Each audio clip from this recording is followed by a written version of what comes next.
E quando eu cheguei ao governo do estado do Maranhão, eu fiz questão de mandar convidar o Najib para uma conversa pessoal comigo. Eu precisava ter uma orientação, um panorama sobre a paisagem política do estado do Maranhão e achei naquele momento que o Najib seria uma dessas pessoas de raro conhecimento sobre o estado e que poderiam, portanto, me prestar um grande serviço com as suas informações, os seus conselhos e as suas ponderações. Ao final da nossa conversa, eu perguntei a ele: Najib, eu estou formando o governo, você é um homem experiente, o que é que você deseja do governo? Ele me respondeu: eu não desejo absolutamente nada a não ser a sua amizade. Veja que homem extraordinário. Ele pedia aquilo que tem de mais caro dentro de nós, a amizade.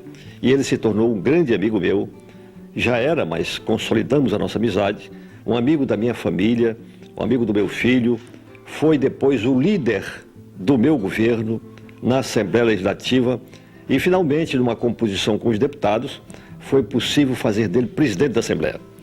E foi um extraordinário presidente, um presidente que tinha o apreço e a estima de seus companheiros. Ele, como presidente, era mais do que o presidente, ele era o líder da Assembleia, o que demonstra, portanto, o quanto os deputados também tinham por ele um apreço e um reconhecimento pela experiência dele.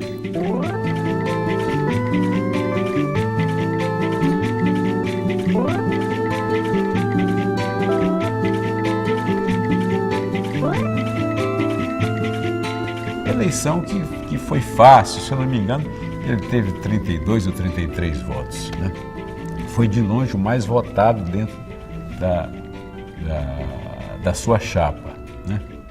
E aí, como presidente, veja só, há pessoas em que o poder sobe a cabeça e a pessoa até muda. Najib, eu conheci sempre aquela figura bonachona e tudo, o poder foi diferente. Ao invés de subir a cabeça, o poder lhe elevou a alma. O novo presidente da Assembleia recebeu cumprimentos e se emocionou. Um veterano como eu, acostumado às grandes refregas, não poderia deixar de ficar emocionado. Eu me orgulho de ter recebido 30 votos de 40 que foram votados, porque isso representa o ponto culminante da minha carreira política. E ele era uma figura assim que, primeira coisa, no exercício da presidência ele dizia: a figura mais importante na casa é o deputado, são 42 e não há distinção de nenhum deles. E o deputado só era oposição no plenário. Todos que eram da oposição eram tratados em pé de igualdade com os deputados do governo, com as mesmas regalias, os mesmos direitos. E digo mais, se naquela época fosse permitida a reeleição, e se Najib tivesse vivido mais, ele seria reeleito por unanimidade. Dutra, que era o deputado mais radical que nós tínhamos,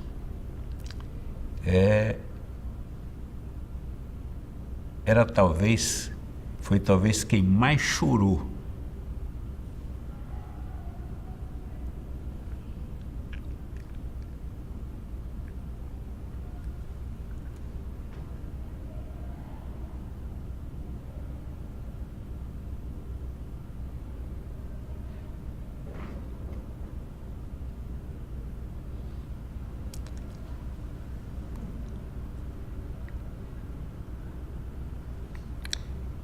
Sobre o caixão de Najib. E ele dizia para Dutra, olha, e ele chamava Dutra carinhosamente Neguinho. Ele dizia: Neguinho, se este teu PT algum dia chegar ao governo, na hora que tu chegar no palácio, tu já vai me encontrar lá. Porque eu sempre fui governo, não tem culpa de mudar de governador de 4 em 4 anos. Então era assim que era o Najib. Era um homem muito arraigado às pessoas que ele ajudava. Então, por isso, às vezes, ele se submetia a algumas coisas que ele não achava correto. Ele dizia que ele era amigo de qualquer governo. Ele estava dando uma entrevista em Santa Inês, que foram fazer na época da campanha política, eles inventaram lá um debate entre candidatos, e Najib, foram falar com o Najib e disse, não, eu quero o debate, E ele já sabia que quando ele fosse para esse debate, ele ia sair de lá sendo carregado. Aí chegou, mandou logo o pessoal de Santa Inês e o pessoal de Pindaré. Evidentemente que quando os adversários resolveram mandar a gente para lá e chegar, já não tinha lugar mais para ninguém. Já estavam os amigos de Najib tudinho, de Pindaré e de Santa Inês. Então Najib, no debate, ele disse, eu sou do governo, não fico contra o governo. Eu não preciso do governo, porque eu sou comerciante, eu trabalho. Mas o povo precisa, os municípios precisam, e eu só posso fazer o desenvolvimento da região estando no governo. Quem estiver no governo, eu estou com ele. E um certo candidato disse, e até o PCdoB, se for para o governo, naquele tempo, era no tempo da ditadura militar, o PCdoB não existia, todo mundo fora do país, e até o PCdoB disse, pois se o PCdoB vier ser governo no Maranhão, eu estou do lado do PCdoB para trabalhar pelo povo. Nessa hora foi uma gargalhada enorme, o debate acabou, ele saiu verdadeiramente carregado, e todo mundo, até os que estavam debatendo com ele, bateram palma, e nesse momento se encerrou o debate no Country Club lá em Santa Inês. Dizia Najib que do único governo que ele não havia participado era do governo João Alberto. Nós nos dávamos muito bem, mas a maneira de ser eu não aceitava, porque eu sou um político ideológico, eu sou político puramente de ideias. E Najib era um político mais de amizade, de camaradagem, de um coração muito grande, de atendimento dos seus liderados. Ele era um homem que gostava de ser governo. Oposição para ele não tinha vez, ele não gostava de ser oposição. Quando ele ia para a oposição era uma coisa momentânea, né? Era um fato transitório, porque ele gostava realmente. Ele dizia, eu sou um homem de governo, eu gosto de fazer parte do governo. O Najib buscava, enquanto deputado, melhorar a qualidade de vida das pessoas que moravam nas regiões que ele atuava, né? Então era esse o sentido dele. Ele buscava sempre estar do lado do governo, porque ele achava que só o governo tinha condições de fazer isso. O deputado federal Najib Aikel disse que vai visitar vários municípios para saber o que está sendo feito pelas administrações em cada cidade onde foi bem votado. Estamos comunicando para os prefeitos de Pindaré, Santa Luzia, Bom Jardim, Monção, Altamira, Matinha, nossos amigos de São Mateus, nossos companheiros do Litoral Norte, de Guimarães e de Cedral, que dentro de poucos dias nós estaremos marcando uma viagem justamente com a equipe de Zé Raimundo, para nos acompanhar em loco, para verificar o que realmente existe nesses municípios e progressivamente o que nós estamos fazendo. Essas viagens nossas são viagens comuns, semanais, mas essa será uma viagem especial acompanhada dessa equipe de Zé Raimundo, que vai colher no interior todos os dados a respeito daquilo que nós dizemos ao povo no Maranhão. Najib fazia enfrentamentos que muitas vezes eu não acreditava. Certa feita, um coronel quis prender, um secretário de segurança quis prender uns deputados que estavam numa comissão de investigação de direitos humanos na região dos Cocais. O governador era Lobão. E Najib foi reclamar do Lobão. E ficou cercado de coronéis. E Najib deu uns gritos tão grandes nesse pessoal, que até eu fiquei estarrecido. Lobão disse, corre, Marcos, na jeito, Najib. Aí eu fui e abafei ele disse, sai de perto de mim, que enquanto eu for presidente da Assembleia, nenhum deputado vai ser preso com essa corja de coronéis. Tinha posição, brigava com o governo e impunha o respeito. Eu combatia a eleição de Najib, fiz oposição forte, dado a ideologia que Najib tinha. Eu pensei que ia ser um tipo carrasco aqui nessa casa, um tipo ditador, mas isso me surpreendeu. Najib, logo que assumiu essa casa, ele assumiu com com a vontade de democratizar, de dar acesso a todo mundo. E eu até confesso de que nós da oposição tivemos muito mais valor nesta casa do que o próprio pessoal que apoiava o governo. Ele, como presidente, eu lembro, ele dizia, olha, deputado tem que ser respeitado. E um determinado deputado de oposição tinha ido à Secretaria de Saúde. E me parece que andou esquentando lá o sofá durante um bom tempo para ser atendido pelo secretário. No dia seguinte, a queixa foi feita para a Najib, né? Como, rapaz? Não, senhor, este vagabundo vem aqui. Mas todo mundo vai ser atendido por ele aqui, vai passar o dia aqui na Assembleia. E ele, um dia ou 2 dias depois, marcou, o secretário foi para a Assembleia, chegou às 10 da manhã e saiu às 10 horas da noite. Foi o único presidente que levava secretário de Estado para despachar com o deputado. Ele botou em prática um projeto em ajudar os servidores que quisessem se casar, que ele dava uma ajuda de custo. Assim fez. Foi presidente, pela vontade de Deus, só durante 7 meses. Mas quando ele foi ser presidente da Assembleia, quando ele já era presidente, ele reuniu todos os funcionários e, por sessões, ele convidava e ia almoçar fora. Uma conversa lá com uma desses almoços, uma das pessoas disseram que uma creche, os funcionários vêm trabalhar, não tem quem deixe. Quando ele chegou aqui, ele me disse, vamos fazer a creche na Assembleia. E que nome nós vamos botar? Eu me lembrei, Sementinha né? Germina, é uma criança. Então se abriu a creche Sementinha. O gabinete dele era um gabinete coletivo, 4 mesas redondas grandes, cheia de gente o tempo todo. Portas abertas, né? Lá menos ele atendia todo mundo, não tinha porta, a porta era aberta. E você queria conversar com ele, não tinha que sentar do lado e conversar. E dizer, não quero conversar particular. Não tem particular, eu tô fala, tu não fala. Aí você tinha que falar, na hora que tinha que dizer. Ninguém sabe, né? Mas foi o primeiro estado a abolir o voto secreto. A acabar com o voto secreto, né? Foi o Maranhão. E foi na gestão dele, foi ele que acabou. Primeira vez que eu vi numa Assembleia, ele tinha um restaurante no gabinete do presidente para servir deputados e funcionários. Você tinha a melhor comida de São Luís, estava lá no gabinete dele. Eu me lembro também do episódio de uma sessão que ele estava presidindo, ele tinha problema de vista, ele não gostava de usar óculos de jeito nenhum, então ele lia bem próximo do texto. Ele estava lendo e o deputado Leal entrou na sessão, uma chuva grande, torrencial. O deputado Leal entrou, foi para a tribuna e disse assim, senhor presidente, senhor deputado, nesta manhã ensolarada, e ele estava lendo e não percebeu que o microfone estava aberto. E disse, porra, Leal tá ficando doido, tá chovendo pra porra. Aí saiu, o presidente tá aberto o som. Aí eu já falei, que é assim mesmo. Tinha um funcionário, né, que era muito violento, insultador das pessoas, funcionário primo, né, e ele achou por bem chamar o primo, a atenção, queria conhecer ele. Naquele dia, então, ele queria conhecer o primo.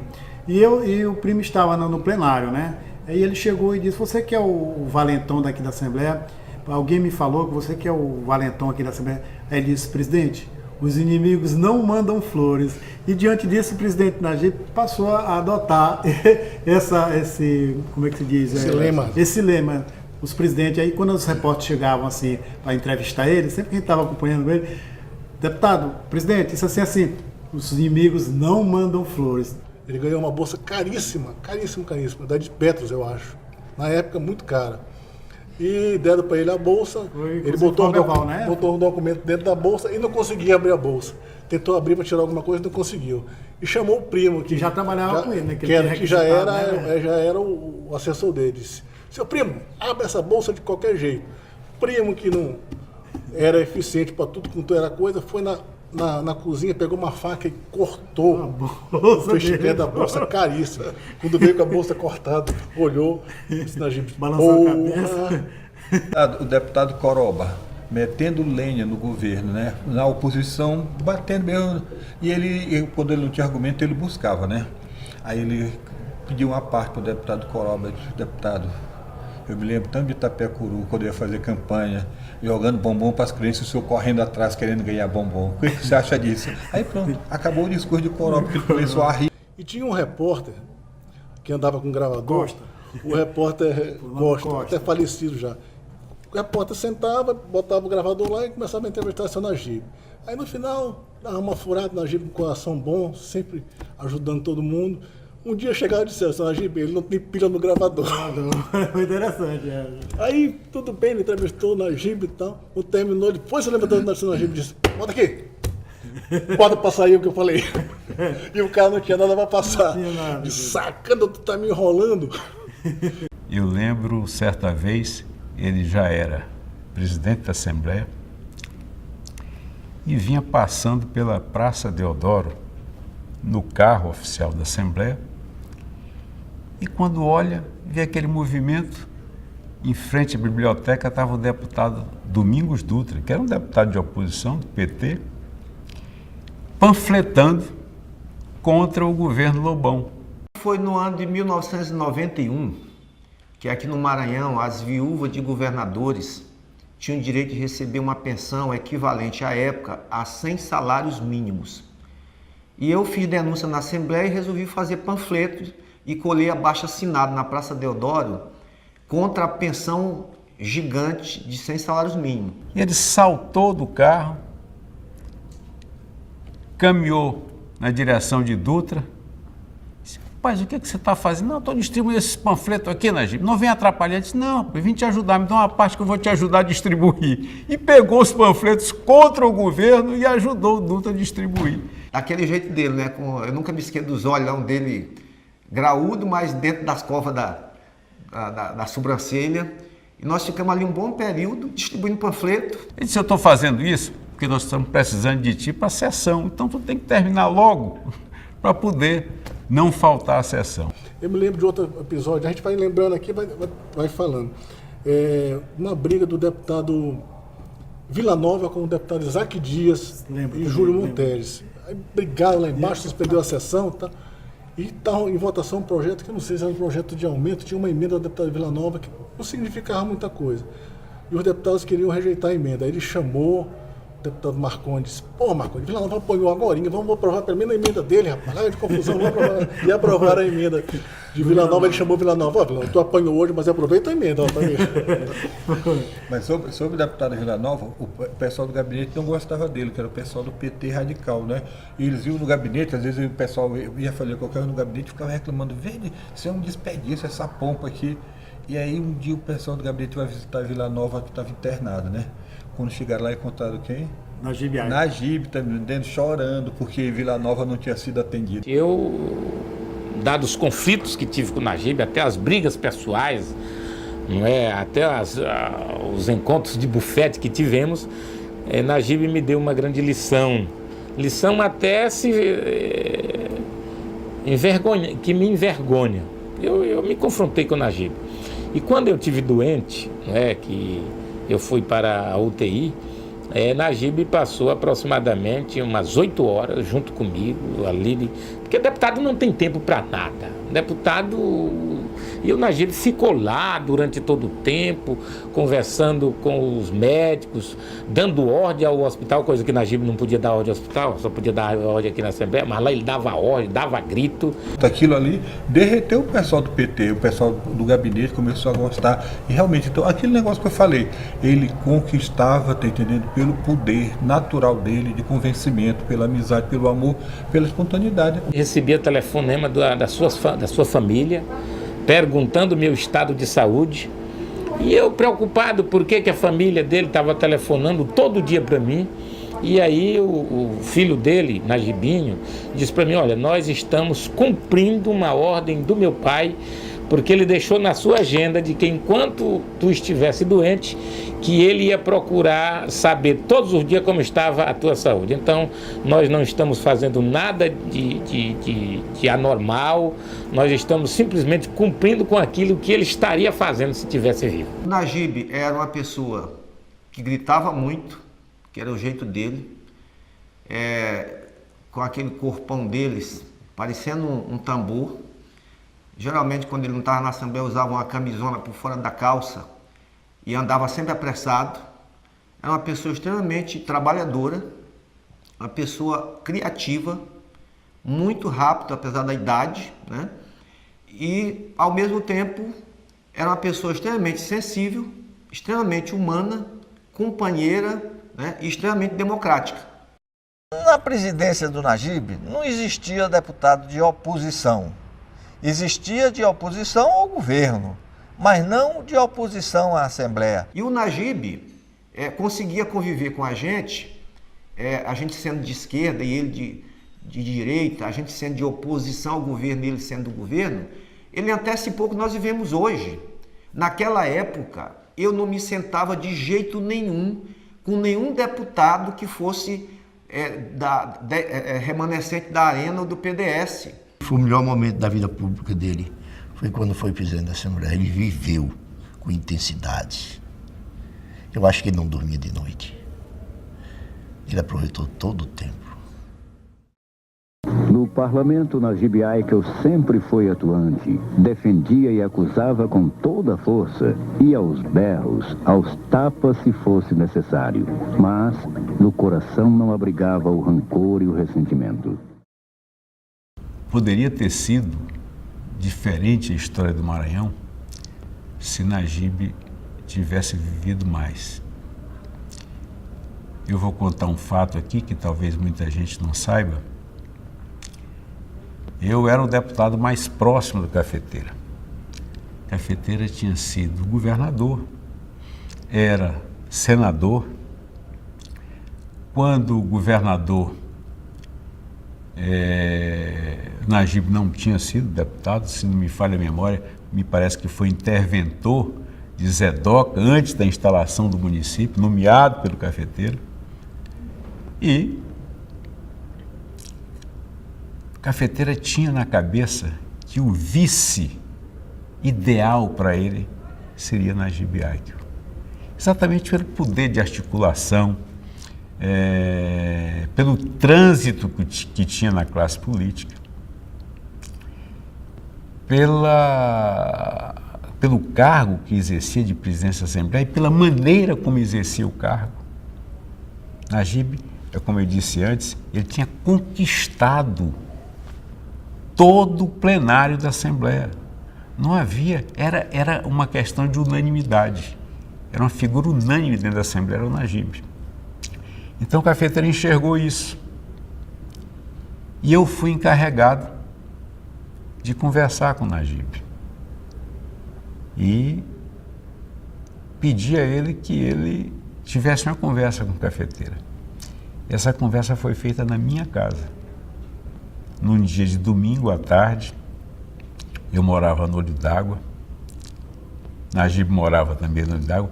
Ele chegou, me lembro, nunca me esqueço disso, num Chevette cinza, mas não estacionou na porta lá de casa, estacionou no final da quadra e veio a pé, entrou tranquilamente, a Cafeteira já estava lá esperando, né? E nós conversamos por mais de 2 horas, né? Mais de 2 horas. Lamentavelmente, não demorou muito tempo, Najib morreu. Se tivesse vivido, certamente a história do Maranhão era outra. Era outra. Gente, eu todo dia ia levar Najib na porta, como eu faço com meus filhos. Deus acompanhe, bom dia e tal. Nesse dia, eu não fui. Ele saiu, eu estava na mesa de café, boa viagem, vai com Deus. Não fui na porta, como tinha de costume.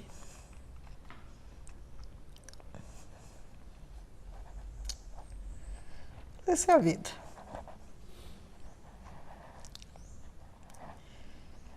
Ele me deixou 2 filhos que são ótimos. Continuamos a vida. Mas a falta é grande.